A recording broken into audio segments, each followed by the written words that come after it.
Please listen carefully. Well, hello, universe, and welcome to the Optimist Daily Update. I'm Kristy Jansen. And I'm Amelia Buckley. And we are part of the team behind the Optimist Daily, making solutions the news. We bring you reader-funded solutions news every day in order to change the tenor of news media, social media, and hopefully the direction of your day to help make it one that's focused on solutions. 7 days a week, we publish positive news stories written by award-winning journalists and delivered online to your inbox and through our social channels. And also, we are sharing these solutions in a commute-worthy, walk-worthy, call-your-senators-worthy podcast. Today is Monday, the 16th of August, 2021.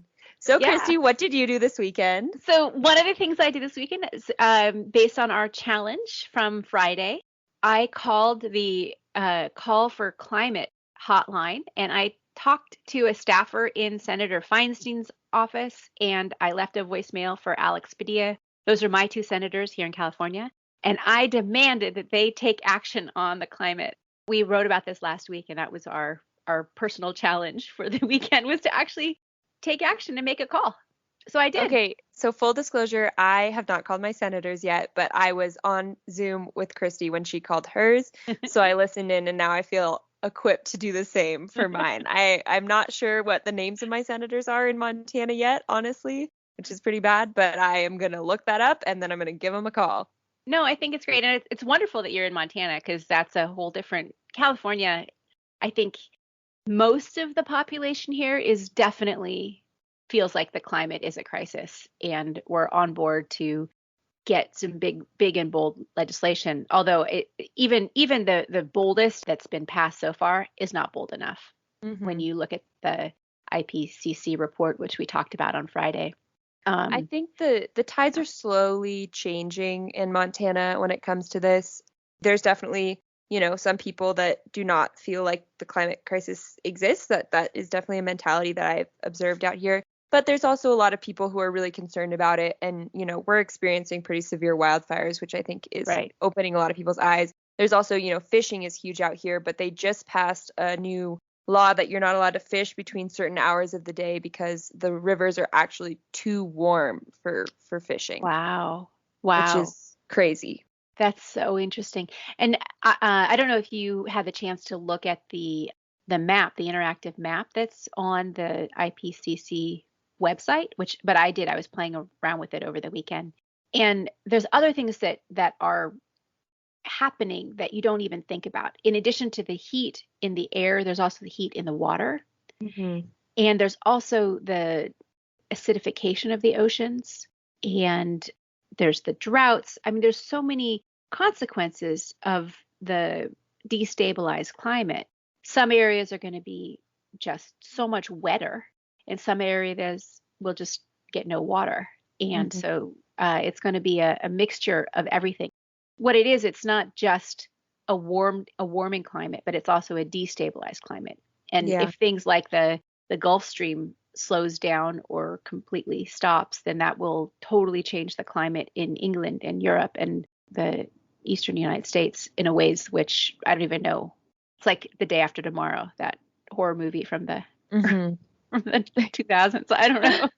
But the beautiful thing about the world is that everything is interconnected. That's what makes it so special. But it's also terrifying with things like climate change because everything is interconnected. Right. And so, once you have one system destabilized, it creates a chain reaction with everything else. And I think that what the other thing that is wonderful about the climate and about Mother Nature is how resilient it really is, and how intelligent stewardship can really make a huge difference. And so, Amelia, I'm going to ask you to start with your headline for today, because I think it's a story that I find a lot of hope in. I was really inspired by this one. It truly made my morning. I think I've done a lot of personal research into Indigenous stewardship and the value that holds for creating a more, resilient future for our world. And things like we've written about, the reintroduction of California condors is an initiative that has been largely spearheaded by Native American communities in California and in the Pacific Northwest. And this is another example. So there's an area of Oregon called the Sican Marsh Preserve. I hope I'm pronouncing that correctly. Sican Marsh Preserve.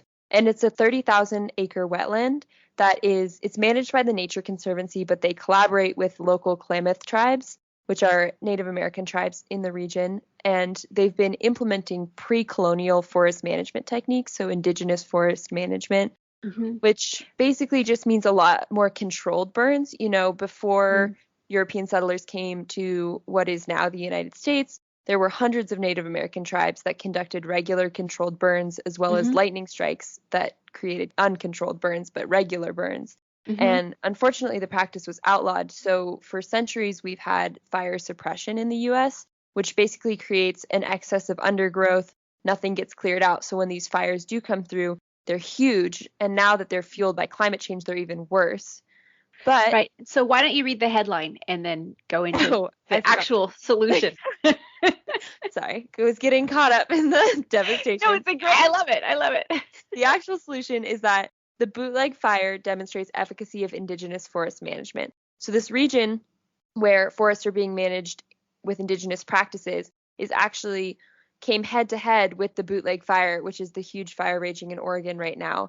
And when the fire reached this area where it was being managed differently, it essentially slowed down. It stopped moving as quickly, and the firefighters were able to steer it away from a critical research center in the area.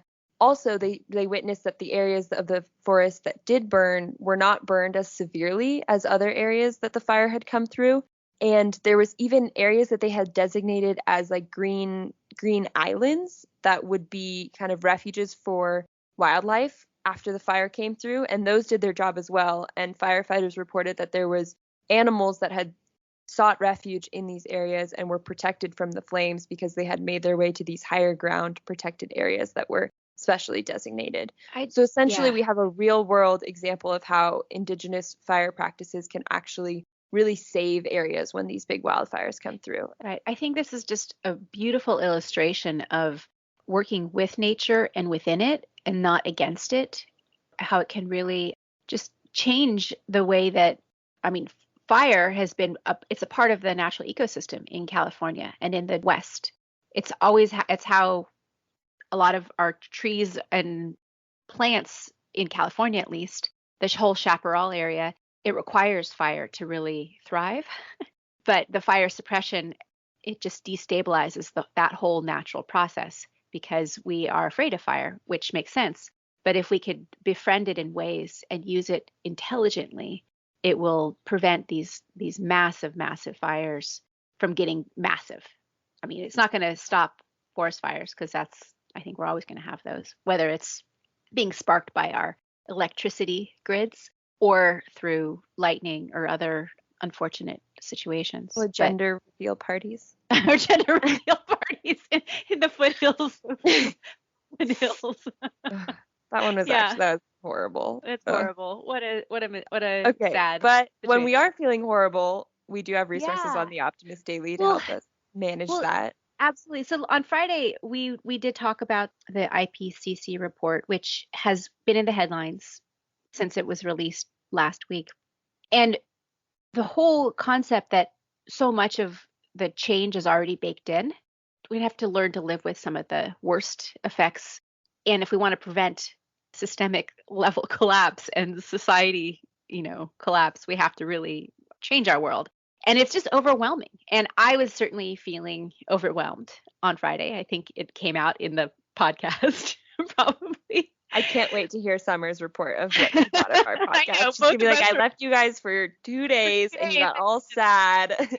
But so this solution was perfect. And thanks, Amelia, for leading the writers in writing this. It talks about a platform which provides a safe space to share climate emotions because there are so many.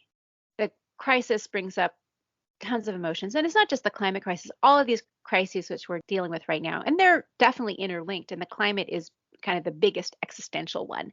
But you've got fear, panic, anger, sadness, grief, terror. And managing these emotions can be very difficult especially when we feel like everything that we ourselves are doing is just a tiny, tiny drop in the bucket.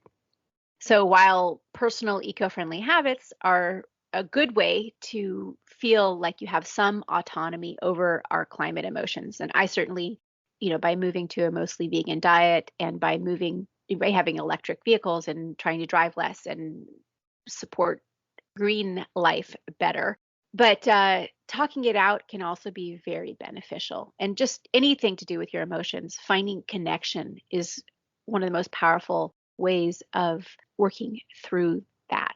So there's a new organization called Climate Awakening, which provides an online forum for climate-centered conversations. And this is it was founded by a psychologist, a clinical psychologist and climate activist, Margaret Klein Solomon, who was also the founder of another really powerful organization called Climate Mobilization, which a good friend of mine is now the executive director of after Margaret left to found Climate Awakening. But the goal of Climate Awakening is to create an area for people to come together and convening thousands of small group conversations exactly about our fears, our grief, our rage surrounding the climate crisis. And then through that, help people feel empowered to take action in their personal lives and on issues that they can influence. For example, calling your senators and being active there, but also putting water refill stations in at the local gym so that you don't have thousands of plastic bottles, or saving local green spaces from being bulldozed over, or just personally, or maybe you get your block organized to stop using single-use plastics as much as possible, or for a whole week or a weekend, like Summers and I tried to do. That was one of our other recent challenges. Whatever it takes, just coming together with a few other people who will likely be strangers. But Climate Awakening pairs you with 3 other individuals around the world who are looking for a place to hash out climate concerns. This article quotes one participant, which says that it allowed me to openly discuss some really difficult and intense emotions in a safe space. So that's just having a safe space to talk out the emotions. And once you get through the emotions, you can separate the most inflamed emotions and then take practical actions, practical steps, whether that means getting more active locally or just doing something more personal and changing your whole family, your household's habits. So I just think this is a great solution, Amelia. Thank you. I love this one because I think a lot of the times we tend to sweep our climate emotions under the rug because we do feel like there's nothing we can personally do about it. I definitely find myself, opting for the distraction factor rather than facing them head on. But this is saying, no, we're going to name these emotions. We're going to call them out. We're going to talk about them. We're going to acknowledge that we all feel them. And then hopefully from that conversation, we can spur some personal action that's going to make us feel more empowered. So and I love it. I think it's so important because that is, to get to the healing, you have to get through all of these things which are considered negative emotions, whether that's anger, rage, sadness, grief. That's just part of being a human being. And to not shy away from that is really important. So anyway, I think that's all we have time to talk about today. It's great to reconnect. I feel so much more positive than I did on Friday, I have to say. I know. I do too. It's a new week. I've got fresh perspective. Yes. And that's what we're trying to give our readers and our listeners at the Optimist Daily is to reconnect you with your personal empowerment and your ability to be a solution maker for your own life and have that problem solving mindset. We always talk about that. All the scary stories kind of disconnect you from that. So we're trying to reconnect you with that. But that's it for today. Thanks so much for listening to the Optimist Daily Update. We promise to keep sharing these kinds of positive solutions-based stories and ideas on how you can participate and get active in changing the world and your world and the world around you to help ensure it is changed for the good. We promise to keep covering current events with accurate, legitimate sources and offering you information that is most important for charting new paths for all of us. It's a new week. What better way to kick it off than by becoming an emissary on theoptimistdaily.com? And for just $5 a month, if you're not already, you can support reader-funded, independent journalism and be part of the solution-changing consciousness addressing our world's biggest challenges with a problem-solving mindset. Let's keep the Optimist Daily free to all who need it and supported by those who can. Thank you guys so much, and I will be back behind the editing desk tomorrow, and you will get Summers back. Great. Thanks, Amelia.